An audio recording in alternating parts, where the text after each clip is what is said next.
Good morning, and welcome to our panel on what happens if the American Innovation and Choice Online Act becomes law. I'm Mark Jamison, a non-resident senior fellow with AEI. In October of last year, Senator Amy Klobuchar introduced what she titled the American Innovation and Choice Online Act.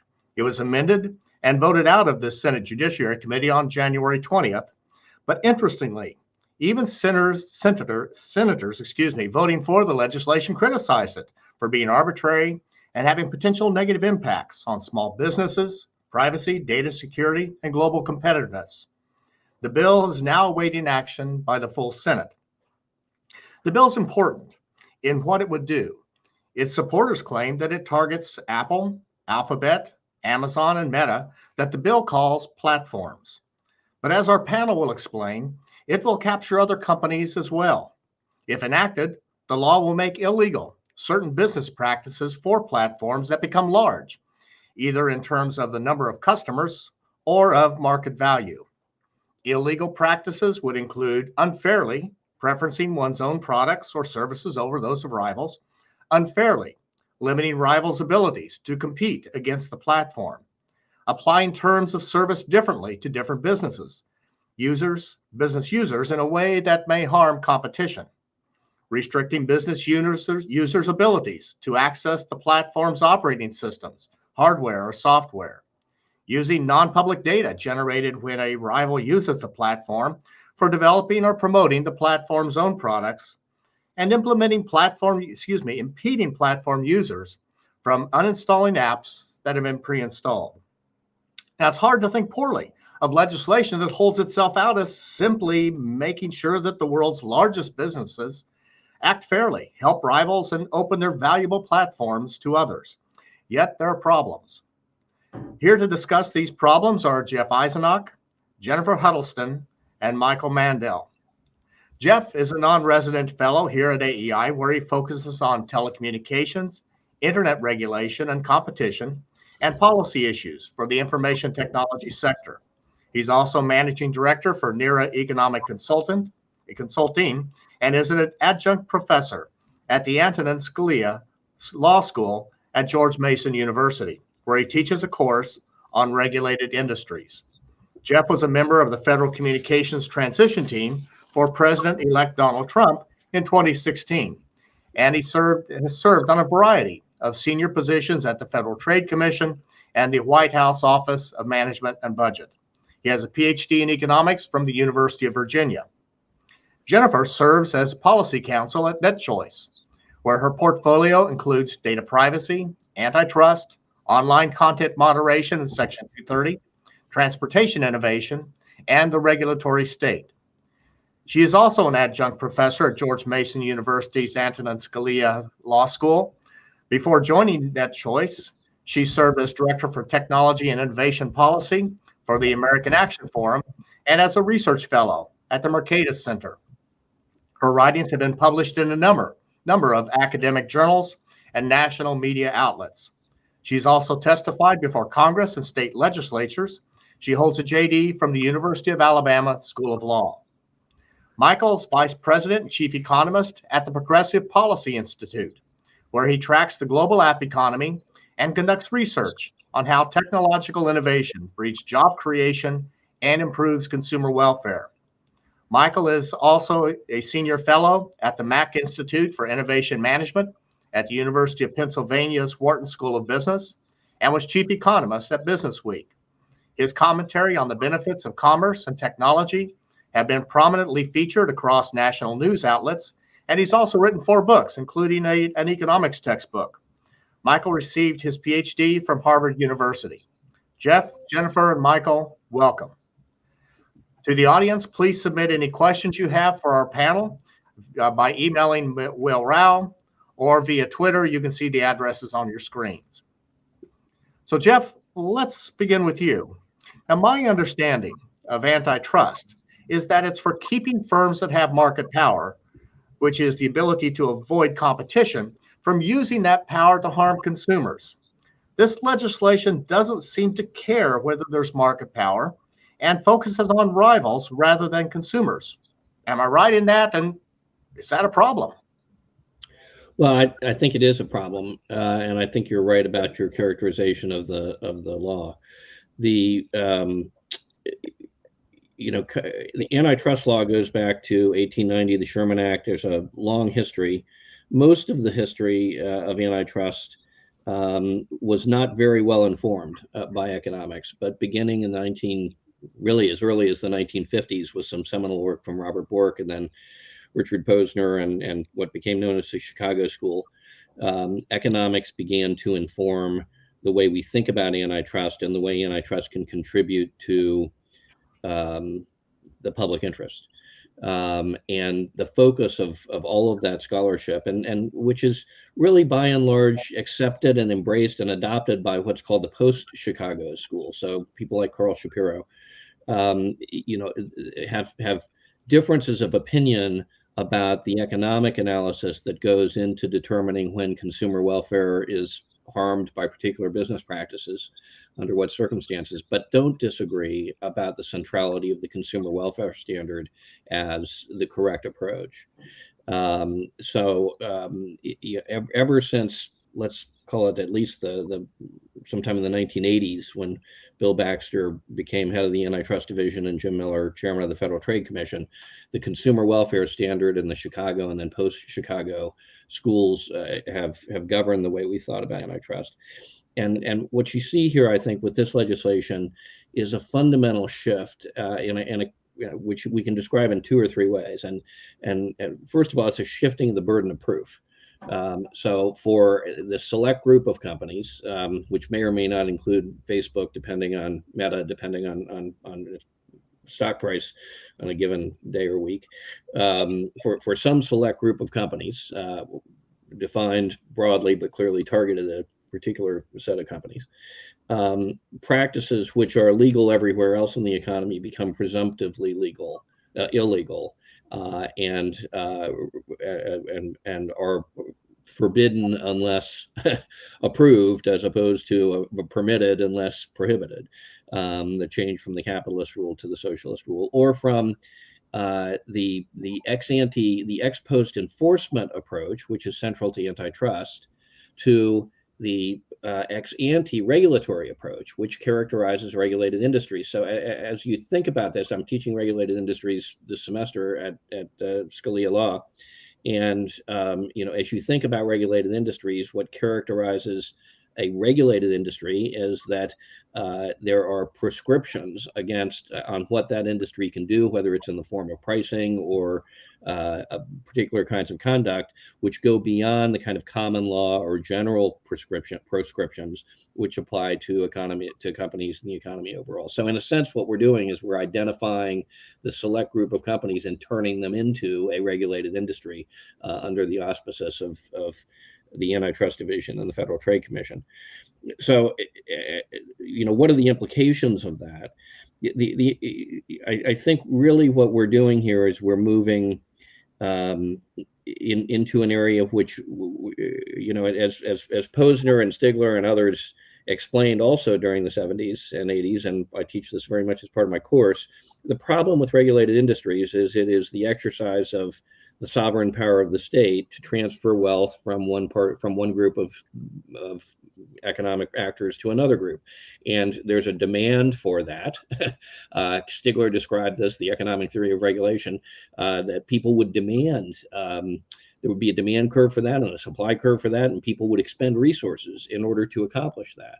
So as we move a big section of the economy out of the, let's say, free market into a regulated industry category, what we're doing is we're setting up a mechanism which is inherently political. And political is not a dirty word, but it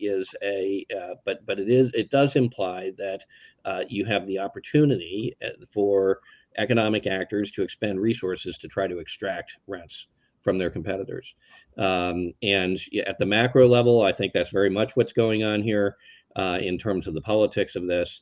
But at the micro level or the downstream level, what we'll be doing is setting up an enforcement mechanism which is extremely vague in its terms, and has the potential will not the potential, but will certainly make less predictable the enforcement of the antitrust laws for these firms.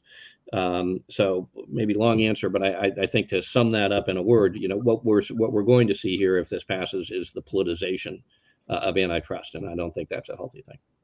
All right, thank you. So Jennifer, I'd like to get your thought on this, and if you could also talk about the kind of how the arguments are characterized. So Jeff talked about scholars from the past, some related to Chicago schools, some not, and so that often gets framed two ways. One is that was just a complete disaster. All those folks were just ideologues, and the people who follow them today are just ideologues. It's been a disaster. We really have to pivot to this form of antitrust.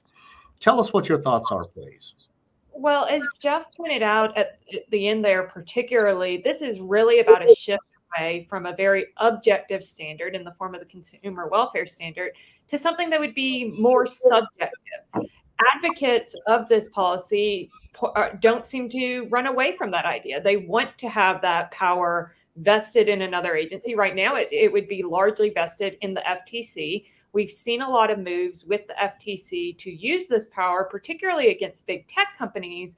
But we've also seen that these potential shifts aren't going to just stop there. There's some question, it was kind of alluded to, of who would be covered under this if this policy were to go into effect. While we know that 4 of the largest tech companies almost certainly would be covered, there's been some debate about whether or not Microsoft would or would not be covered under the way this policy is structured, although it looks like it would. But I think it's also important to note that while this policy has been portrayed as going after big tech companies, particularly in the Klobuchar bill we're discussing today, there's very little to keep it only on tech companies. Companies like Walmart are very quickly approaching this kind of size when it comes to their e-commerce platforms. So we could see this well beyond just the tech sector. And advocates for these policies have talked about their desire to engage in antitrust reform in other sectors. I also, though, think it's really important to take a look at what this would actually mean if it became law.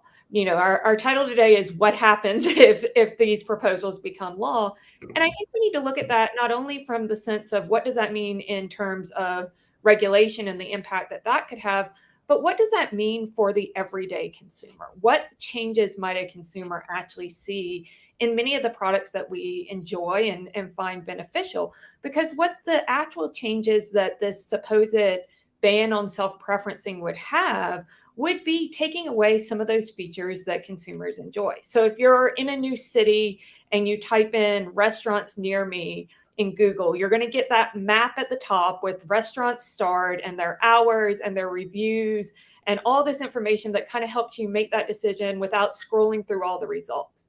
Now, that information could still be there in the results, but you could no longer have the Google map, the Google reviews, and the Google business profile at the top that gives you quickly what you're just looking for.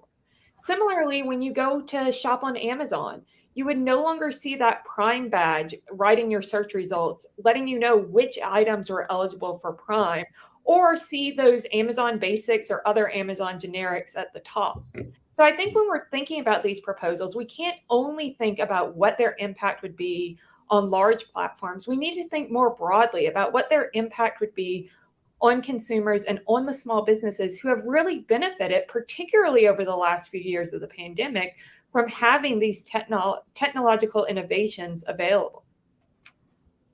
I think, Michael, I'd like for you to weigh in as well.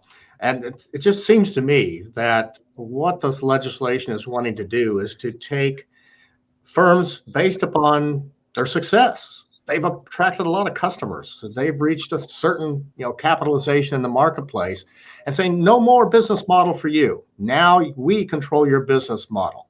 And it's what are your thoughts? How does that pivot how we think about competition and antitrust? So if we go back to what Jeff and Jennifer were saying, the antitrust policy has focused on the consumer welfare standard, and supporters of this act want to sort of broaden it, okay, to other considerations as well.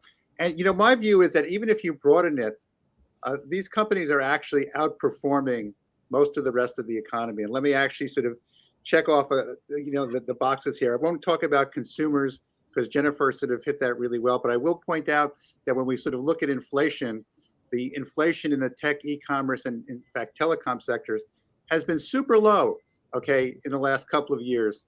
You know, while inflation has been accelerating in other parts of the economy, and that's really important to not just zero, but negative in some cases. Okay, if you sort of look at job creation in the tech e-commerce sector has been extremely fast. Okay, they've been the biggest job creators in the economy during the pandemic by a wide margin. If you look at wages, which is really important to me, okay, there's, you know, you had before the growth of e-commerce and Amazon, you actually had very slow real wage growth in the retail sector, and since then wage growth has absolutely surged. And if you sort of look at the warehousing industry, where most e-commerce fulfillment centers are classified, there's been a big jump in wages over the last year for production and non-supervisory workers. Then we get to the question of investment, which is really very high. These are companies that are pouring enormous amounts of money into the U.S. economy. Every year, PPI does our Investment Heroes report, where we sort of we estimate the amount of money that big companies are investing in the U.S. and these companies are always at the top of the list. And then finally, we come to the question of competitiveness, which is especially relevant, you know, this morning as the Russia-Ukraine crisis heats up, and we know that we're sort of facing more and more possibility of global conflict.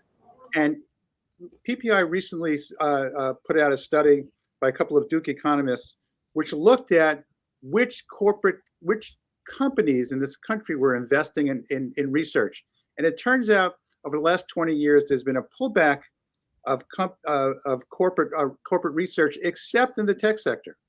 So if we sort of think about our competitiveness, just not just economic, but on the national security front, we really have to be careful of unexpected consequences here, of sort of taking really well-running companies that are investing in workers, that are paying good wages, that are creating jobs, that are investing in new technologies that are beneficial for the country and beneficial for our economic and global competitiveness, and wrecking them basically for reasons that are not quite clear. And Jeff, when you sort of talk about regulation, there's some arguments to be made for sort of a modified regulatory framework for these new industries. There very often is. When you've got growth, if you go back to the auto industry, the regulatory framework grew over time. Okay, but we didn't disassemble the auto companies, because we didn't disassemble General Motors because it was large. We treated General Motors as the leader of the arsenal of democracy during World War II, and I mean, maybe that's kind of where we are at this point as well. We need to sort of think about this in a broader framework rather than sort of the very narrow framework of imposing a regulatory framework that will effectively that's intended to sort of restrain these companies in ways that will have unexpected side effects for workers, for investment, and for the country's national security. You're muted. I'm at my office at the university. There was a bunch of students out in the hall, and so I muted myself. My apologies. So I want to explore a little bit more how this affects the tech sector itself. Jennifer, I'll come to you on that. And Michael, I'd like to talk with you some more about some of the more general economic impacts, in particular, some of the things you were talking about national security, because that is an issue that you don't actually see in the bill, but some of the proponents actually talk about the bill as having very positive impacts on national security. So Jennifer, let me turn to you. You've talked about some of the implications of this legislation for the tech economy. What else should people know about those impacts, not just on these companies, but for the tech sector more broadly? I think it's important to recognize that the tech sector remains very dynamic. Jeff alluded to earlier the recent drop in Facebook or Meta's stock, and that we continue to see growth and change in the tech sector. If we'd been having this conversation, about 20 years ago, we would have been talking about AOL and Yahoo and how no one could catch Nokia and all those type of of issues. Now we're starting to see, conversations around Web 3.0, around the growth of TikTok. And what we're seeing is that we may be, what seem like giants today, innovation is often actually our best competition policy. That we see, if we're constantly looking for the next Google, the next Facebook, we may be missing these overall changes in the tech sector. Notably, if this bill became law, if you were declared a company covered by the bill, those declarations, being a covered company, last quite a few years. And in the tech sector, what can happen in 5, 7, 10 years can dramatically change, where you might not be able to keep pace and respond to consumer demands because you're under additional regulatory scrutiny. And we may see changes that were unintended in ways that could make products better. One of the notable concerns that was raised by several members during the markup are these concerns related to data security and data privacy. And while Congress has been discussing a lot around breaking up big tech and potential antitrust reform, if you actually look at polling from voters, from constituents, tech, it ranks pretty low on their list of overall concerns. But when it is on their list of overall concerns, what they're actually concerned about are these data security and data privacy questions. And under this proposal, because of the interoperability requirements, companies would be forced to hand over user data in some cases to competitors. Now, you may be thinking competitors, well, that sounds more like a level playing field, but there's a lot of concerns about the fact that this could undermine certain privacy and security features that companies have put in place because consumers want. From a kind of generic privacy and security standpoint, this is the type of behavior that led to Cambridge Analytica. That was someone who looked like a legitimate request for data, that then it turned out to raise all of these privacy concerns. Bad actors aren't going to just request data declaring themselves to be bad actors. And particularly at this time of heightened concern, it could be very difficult for a company to assert this kind of security or even national security defense. Now, the proposal does have an affirmative defense, but again, remember, that's going to shift the burden back onto the company in such a way that makes it much harder for them to engage in policies and procedures that they feel may be necessary for consumer security and privacy. So Jennifer's raised a few issues that I want to explore before we get to the national security issue. And I don't know exactly which of you might want to address it, but Jeff raised this issue as well. So the bill is proposing to move to a model where certain activities are just simply outlawed. Once you reach a particular size, you're controlled. Now, that's a European model. And I think we could get some lessons from how consumers have fared and how businesses have fared under that form of regulation for the tech sectors in Europe. Who would like to address that or give us some thoughts on it? Well, let me address it in this way. I think one of the underlying premises behind some of the proponents of this legislation is that small is beautiful. Little companies are innovators, and we need to, and big companies are innovation killers. And so in order to protect innovation and ultimately benefit consumers, we need to protect the little guy. And I think the problem with that thesis is that it fundamentally misunderstands the way competition works in the digital economy. It just simply ignores network effects and the fact that there are benefits that come from having larger networks. You can wish there weren't, if you like, but if you were to wish there weren't, you would be wishing away all of the benefits that these large platforms create for consumers. Network effects are not illusory. We join larger platforms because they give us access to larger audiences. We can talk to more of our friends on Facebook than on some small platform where fewer of our friends exist.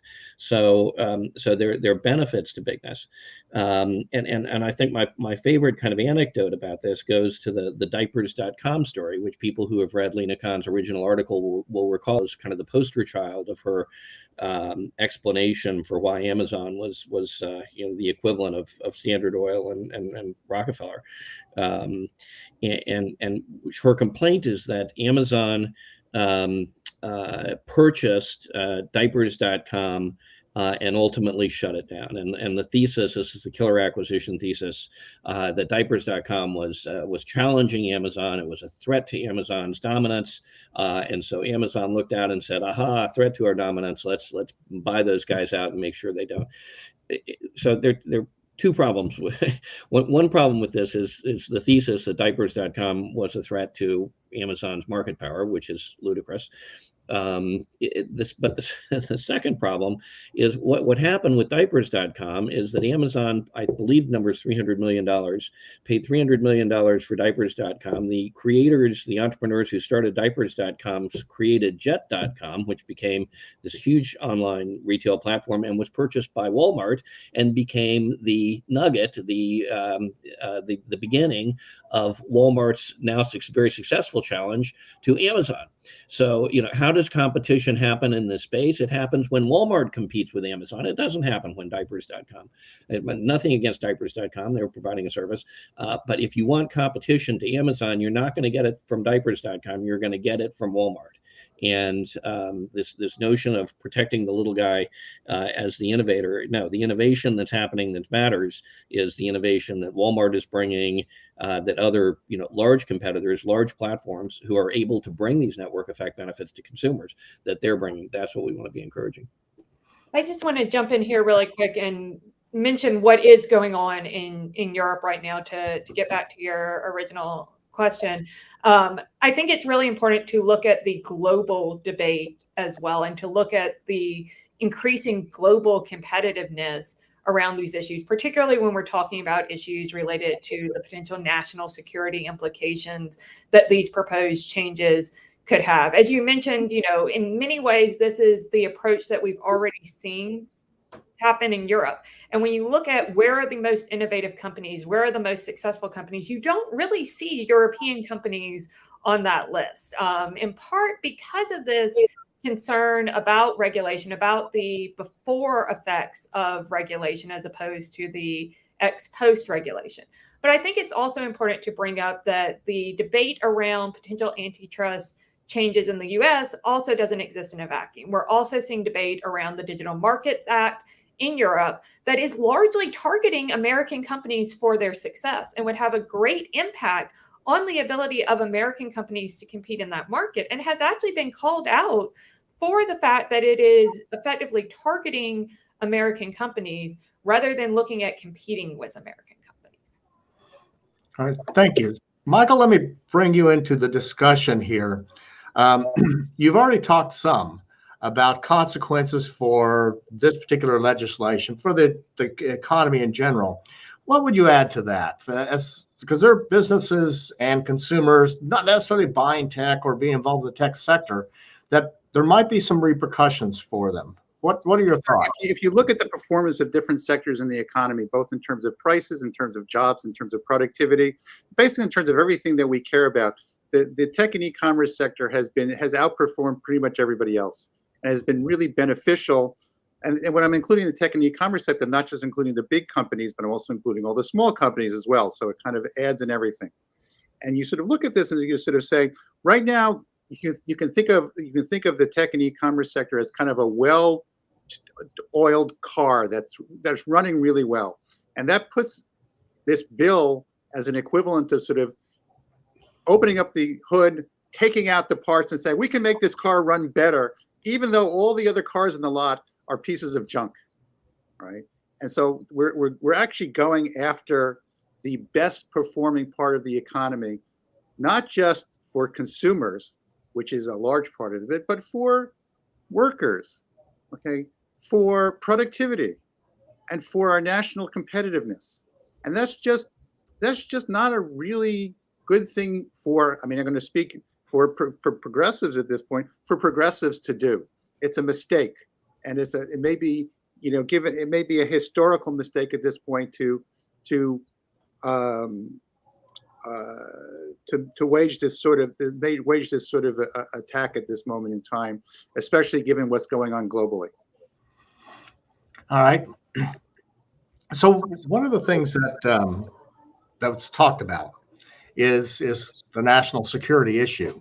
And there was an event last week where Senator Klobuchar and General Clark and a few others actually took on this issue and argued that if we could make these big tech firms smaller, didn't necessarily say break them up, at least make them smaller, our national security would improve. And they argued that the Department of Defense agrees with this. I read the paper. I didn't see it there myself. But what are your thoughts? If we it's a weird kind of argument. And I'll sort of go back to what I said before, which is that if you're fighting a war, whether it's a cold or a hot war or a cyber war, your best industrial troops are big companies that are used to marshaling large amounts of resources, not small companies that are just kind of growing up. And so it may very well be that if we're sort of talking in a 10-year or 20-year time frame, you'd like to have a good balance of big companies and small companies. But if you're sort of talking about what's happening right now, the companies that are best suited to, say, fighting a cyber war with Russia are the companies that have been investing in cybersecurity. And those are the large companies. Now, I'm not going to sort of say that their practices are uniform across all of them, but if I want to know what the state of the art is in cybersecurity, I'm going to go to Alphabet. I'm going to go to Amazon. I'm going to go to companies that actually that are continuing to attack themselves and have a real incentive to know what they're doing. And so, it's really hard for me to understand the national security argument, especially if you look back and you just say, we want companies that can move right now to be productive in our national security, given where we are on the global stage. If I can jump in here as well, I want to pick up on something Michael said earlier about the amount of research and development money that these companies are spending. These aren't stagnant giants. These are companies that are having to compete with one another, as well as with some of those smaller companies that are working their way to challenging them and to changing the way that the market operates in different ways, particularly, like I said, when we look at overall trends in the tech sector. So we are continuing to see this research and development come out of these large companies in ways that encourages them to improve their security, to improve their privacy, not necessarily as a result of regulation, but as a result of market demands, as a result to compete with their global competitors. And we're thinking about this from a national security point of view. If we want our allies to rely on American technology or on technology from companies with values around things like free speech, like free enterprise, we want them to have opportunities to have the best product. We don't want them to feel like they have to go to one of our adversaries in order to have a competitive product if that's what they need for a certain type of innovation. So, Mark, go ahead, Jeff. You and I worked together on this American strategy for cyberspace back in 2016, which I think had an AEI report that I think had a big impact on the Trump administration, which took a pretty forward-leaning approach to cybersecurity issues.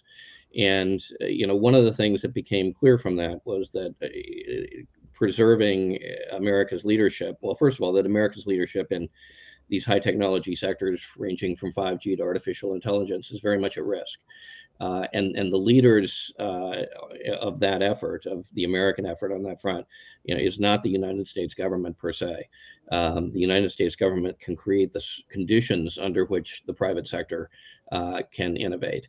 But the Chinese have a business model where it is essentially a government-directed innovation strategy. The United States has a different business model, and we need to hope our business model is superior. It has been for a couple thousand years, so hopefully still will be going forward. But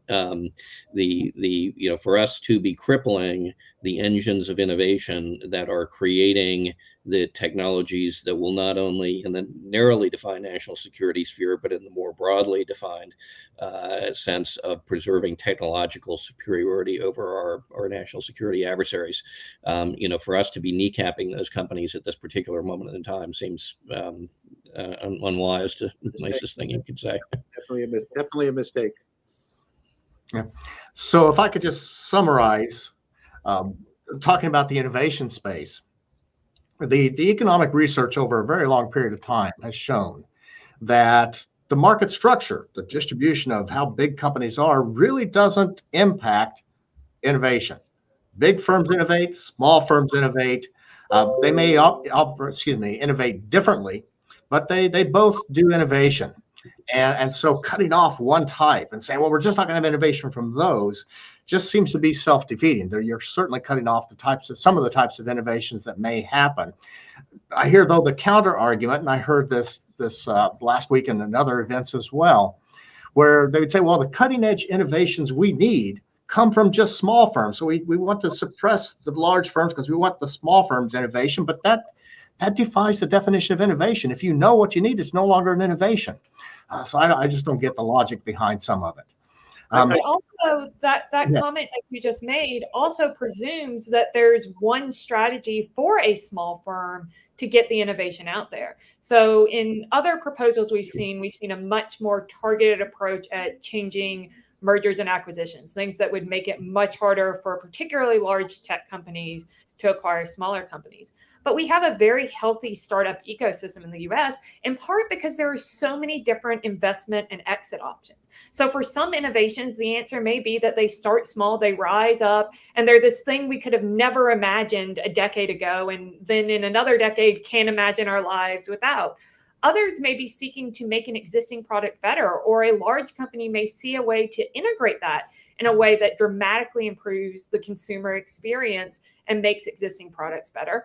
And they may be that's someone who that's the better exit strategy for them than going and having an initial public offering and making themselves a giant in a different way. So I think it's important that we recognize, even if innovation is coming from small players, that's part of the reason that it's so important to have so many different exit options and so many different ways to get that innovation into the hands of consumers. And I think that's another thing that really we should emphasize in this debate is shifting away from the consumer welfare standard. While we talk about how it changes things from objective to more political or subjective, that's really shifting the focus away from consumers. And we have to ask, if you're not looking at consumers, then who are you looking at, and what does that mean for the market?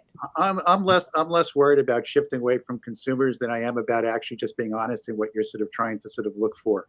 Okay, I mean, the thing that if you sort of look at this bill, I mean, part of the problem with these bills, this bill in particular, is that it's structured in a way that's going to have a lot of unintended consequences.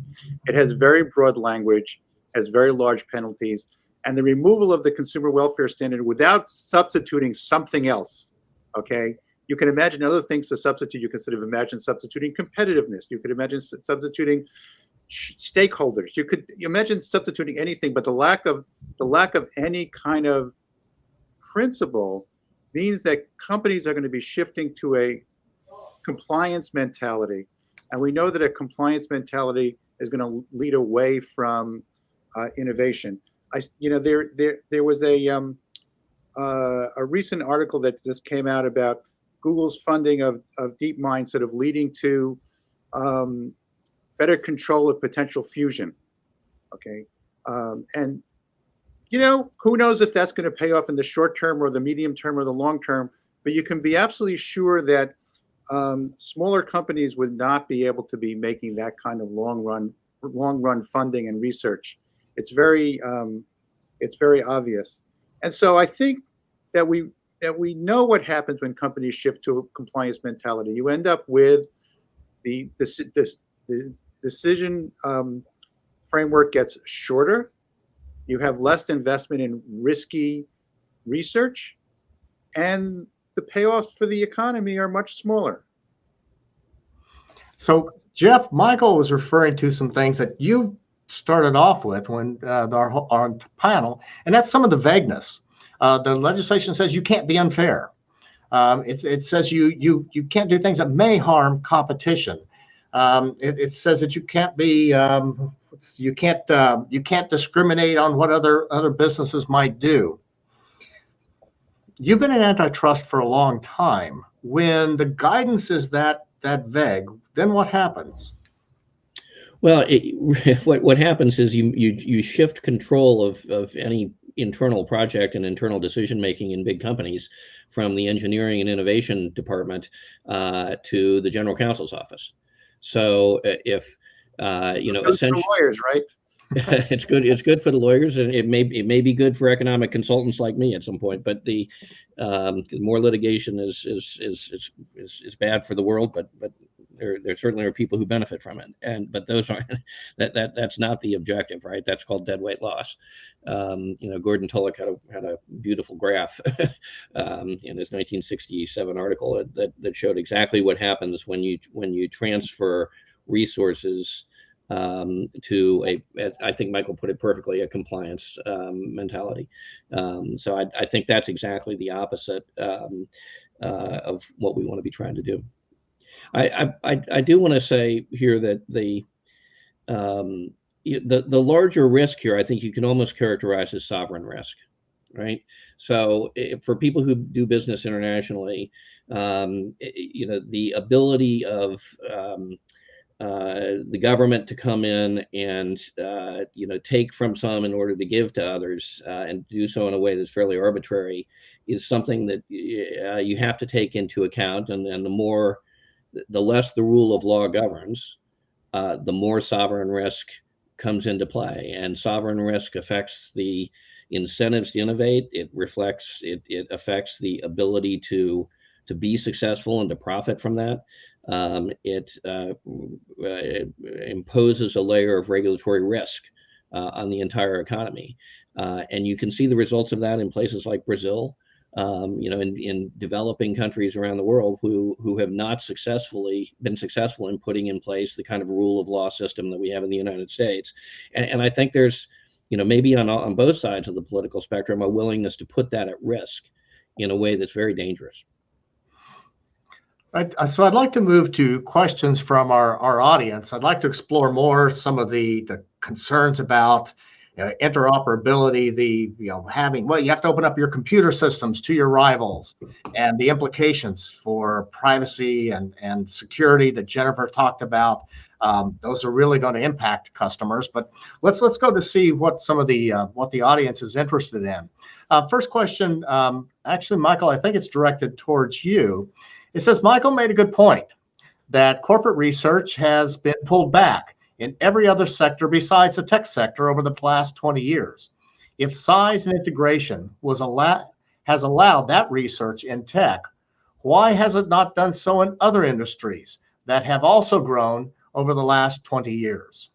So if you sort of look at industries, most of manufacturing, especially in the post-financial crisis era, have been doing a lot of their investing overseas, not in the U.S. They have not been creating. They've not been creating industrial capacity in the U.S. They have not been innovating in the U.S. They have actually taken a much shorter framework and focused on development rather than research. And this may be the business model that works for them, but it has the unfortunate consequence of exposing them to the vagaries of global supply chains and exposing the U.S. to the vulnerability that there's been an increasing mismatch between our productive capacity here and then what we consume. Now, what we know is that in the tech and e-commerce sector have been investing enormous amounts in the U.S., not just in technology, but in real stuff. Okay, and so that's a business model that is based on investment, both short-term and long-term. So I say that different business models, different views of the world, and we should be placing our bets with the sectors that are forward-looking and not the ones that are sort of more blinkered. Jennifer, anything to add to that?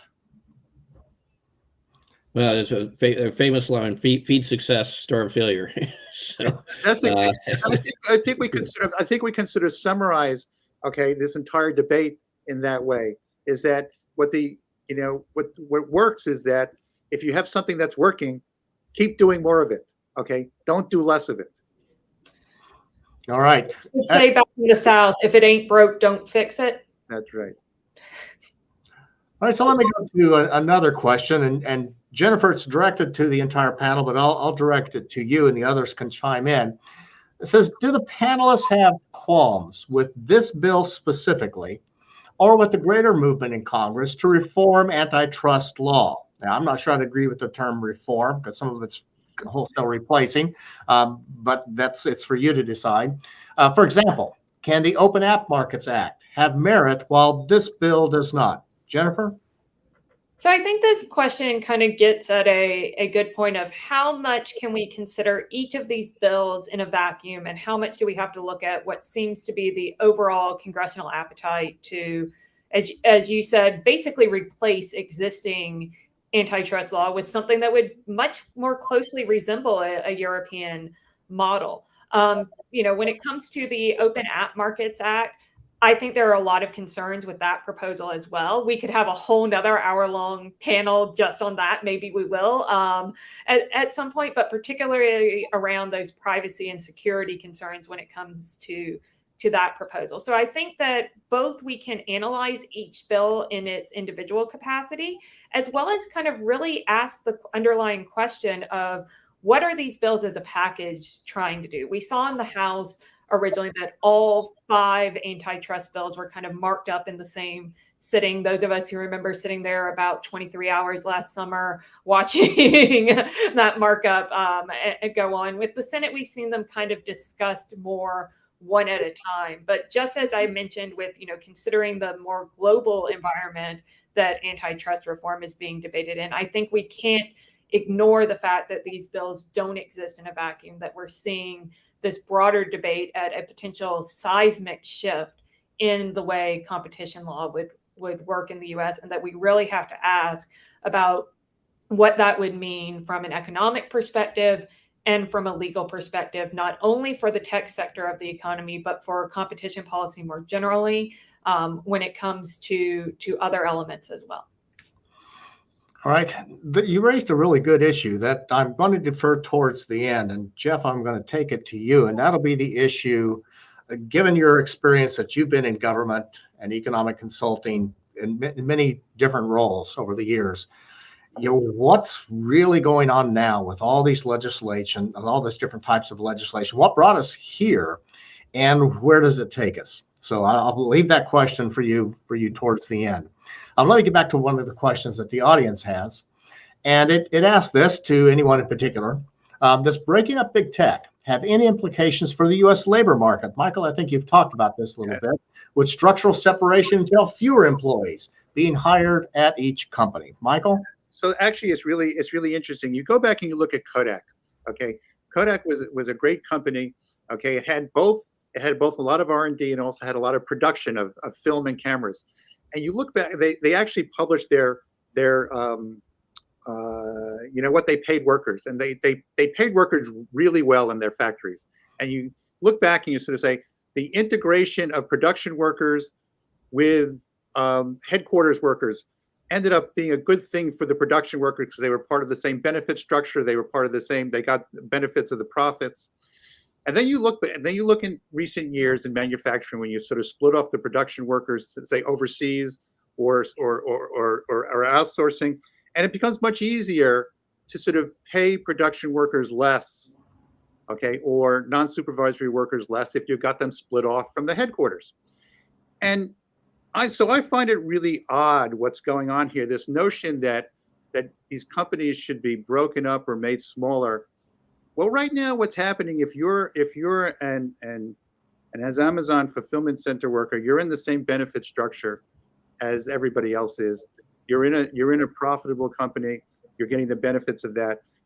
I can be sure that if you split off those fulfillment centers, those workers would be worse off.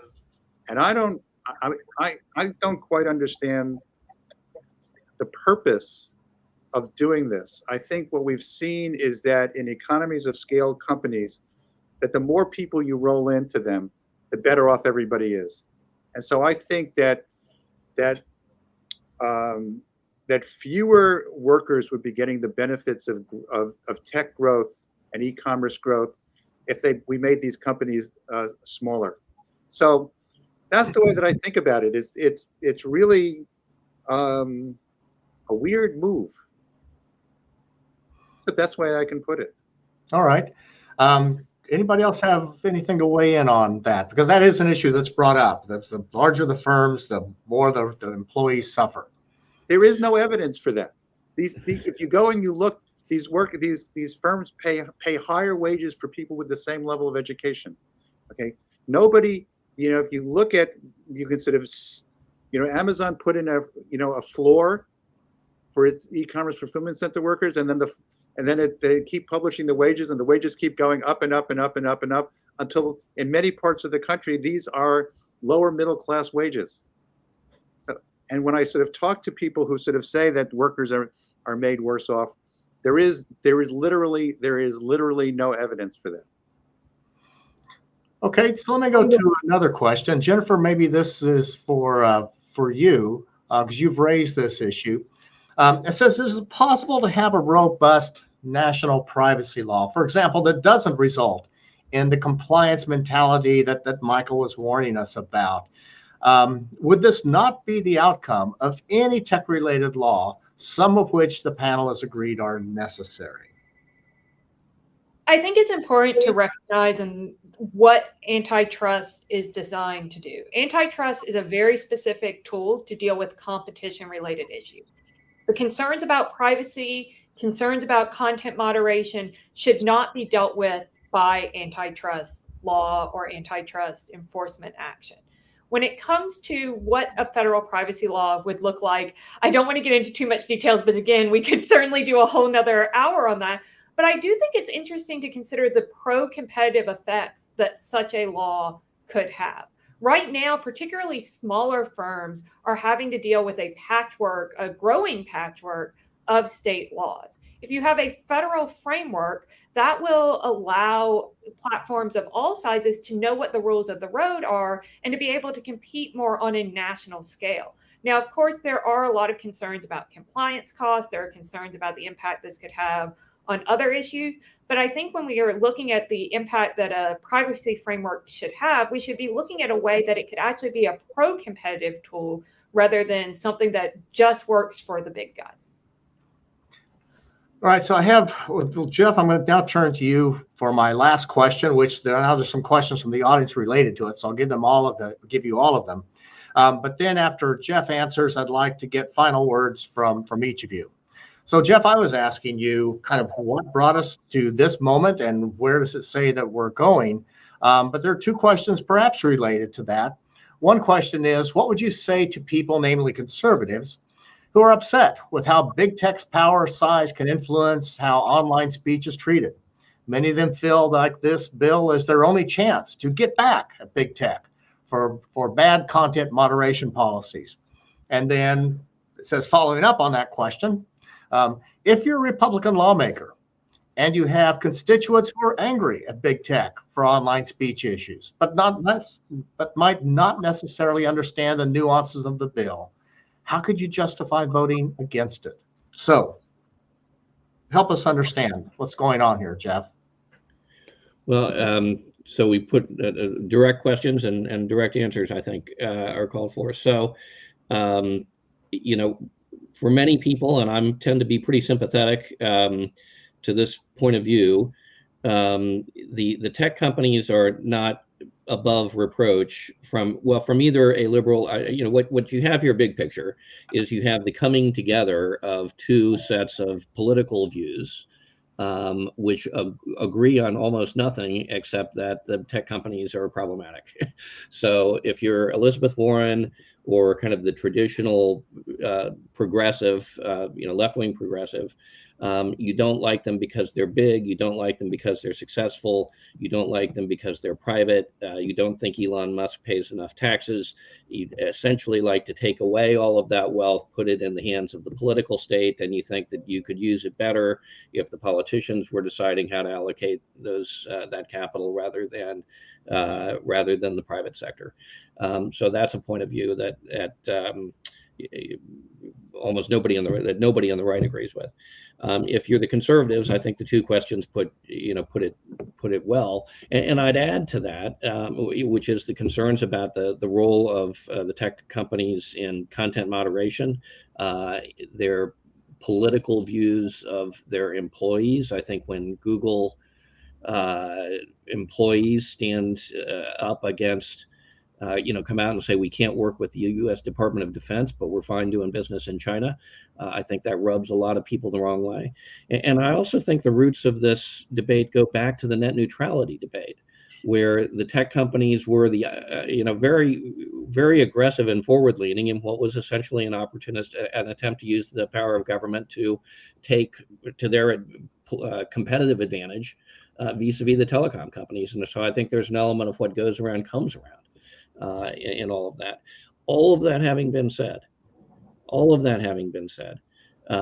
even if you believe that the tech companies sort of quote unquote deserve it, this is not the vehicle.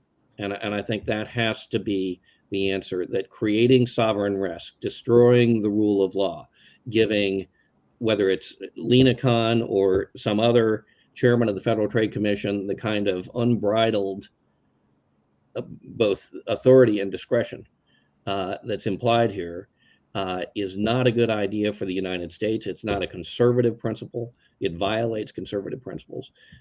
Empowering the United States government to arbitrarily, go after companies of its choice is a profoundly unconservative, thing to do. And as tempting as it is for many of us, it's something that people need to resist, that temptation. All right, thank you, Michael. Final word.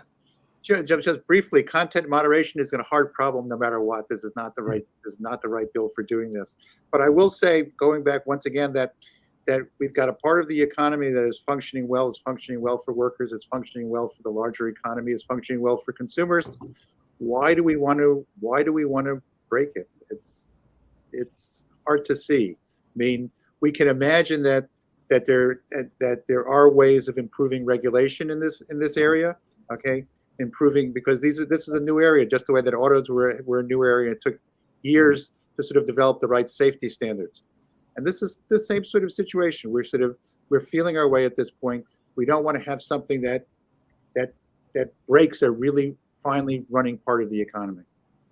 Okay, thank you. Jennifer, final word. Just to in some ways build on what's already been said, this isn't really about tech at the end of the day.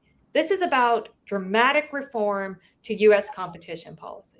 I feel that some conservatives have been sold a false narrative that this is about tech, but we're increasingly seeing the rhetoric from proponents of these bills about how it is far more than just tech, and that it's a dramatic reconsideration. If your concerns are content moderation, if your concerns are data privacy, we heard Representative Jordan in the markup, who I think is certainly has some of those concerns, pointing out that these bills are not the vehicle for those type of reforms, that you're using a sledgehammer when what you really need is a scalpel to address very specific concerns. You're handing over immense power to the government, which would be against conservative principles. And you're doing away with one of the great wins of conservative jurisprudence in terms of the consumer welfare standard, and handing that power over to people like Lina Khan at the FTC, and giving Senator Klobuchar a great win that she can then trumpet about, while at the same time not really thinking about the impact that it's going to have on constituents, and not responding to those actual tech policy concerns that constituents have around issues like data privacy. Okay, Jeff, final word. Well, I think the final word here from me would just be that I'll just revert to where we were a second ago. I think as tempting as it is to want to quote go after big tech for the reasons Jennifer said, this is not going after big tech. For the reasons Michael said, going after big tech is in many ways not a good idea. If there is a problem that conservatives want to address, there are vehicles for addressing the problem. Bill Barr, as Attorney General, for example, put out what I think is a very thoughtful set of proposed reforms to Section 230, not overreaching, not repealing it, but in that specific context, ways of making content, large platforms more responsible for their content moderation policies. If you want to do something about that problem, do something about that problem. But taking a machine gun to the entire tech sector is not a good way to do it. All right. Well, thank you, Jeff, Jennifer, and Michael, for your insights. I hope that there are a lot of people who are listening. They're very wise. I thank the audience also for being with us today, sharing their questions. I guess as I listen to this discussion, it reminds me back to words from Adam Smith over 250 years ago in his book, Theory of Moral Sentiments, where he talks about some of the most dangerous people in a government. Well, those who kind of view others as pieces on a chessboard that you can just move around, ignoring all the human incentives, the human mind, the human ingenuity that those chess pieces actually have, and that they don't simply obey wherever you might move them, that there are indeed consequences that you won't see, but you thought that you could move them that way anyway. So thank you all for being with us today. Please watch for the release of the recording and transcript from this event. Be sure to share your thoughts with us and let us know what else our scholars at AEI should be addressing. Thank you for your time, and thank you all for being here.